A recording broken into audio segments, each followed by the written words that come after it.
ఆంధ్రప్రదేశ్లో జరుగుతున్న మహాకుంభమేళాకు భక్తులు భారీగా తరలివస్తున్నారు.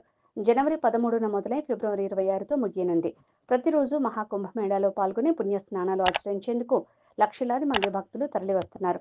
ఆంధ్రప్రదేశ్ నుంచి మహాకుంభమేళాకు వెళ్లాలని ప్లాన్ చేసుకుంటున్న వారికి ఏపీఎస్ఆర్టీసీ తీపి కబురు చెప్పింది. ఏపీఎస్ఆర్టీసీ కుంభమేళాకు వెళ్లే భక్తులకు ప్రత్యేకంగా ప్యాకేజీ ప్రకటించింది. విజయవాడ నుంచి ఆర్టీసీ ప్రత్యేకంగా ఈ బస్సులను నడుపుతోంది. ఈ మేరకు ఓ ప్రకటన విడుదల చేశారు. కుంభమేళాకు వెళ్లే ఈ యాత్రలో ప్రయాగ్రాజ్తో పాటు అయోధ్య, కాశీ పుణ్యక్షేత్రాలను దర్శించుకునే అవకాశం ఉంటుంది. 8 రోజుల యాత్రలో సుమారు 3600 కిలోమీటర్ల ట్రిప్ ఉంటుంది. ఫిబ్రవరి 1వ తేదీ ఉదయం విజయవాడ పిఎన్బిఎస్ నుంచి బస్సులు బయలుదేరి ఫిబ్రవరి 2న సాయంత్రానికి ప్రయాగ్రాజ్ చేరుకుంటాయి. ఫిబ్రవరి 3న ప్రయాగ్రాజ్లో బస చేస్తారు. 4న రాత్రి నుంచి అయోధ్యకు వెళ్తారు.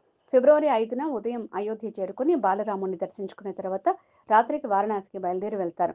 ఫిబ్రవరి 6న వారణాసి చేరుకుని అక్కడే రాత్రికి బస చేస్తారు. ఫిబ్రవరి 7న ఉదయం వారణాసి నుంచి బయలుదేరి ఫిబ్రవరి 8న బస్సులు విజయవాడకు తిరిగి చేరుకుంటాయి. ఛార్జీల విషయానికి వస్తే ఈ యాత్రలో పిల్లలు, పెద్దలకు ఒకటి charge. Super luxury 8,000, super liner non AC sleeper 11,000, వెన్నెల ఏసీ స్లీపర్ 14,500 ఛార్జీలుగా నిర్ణయించారు.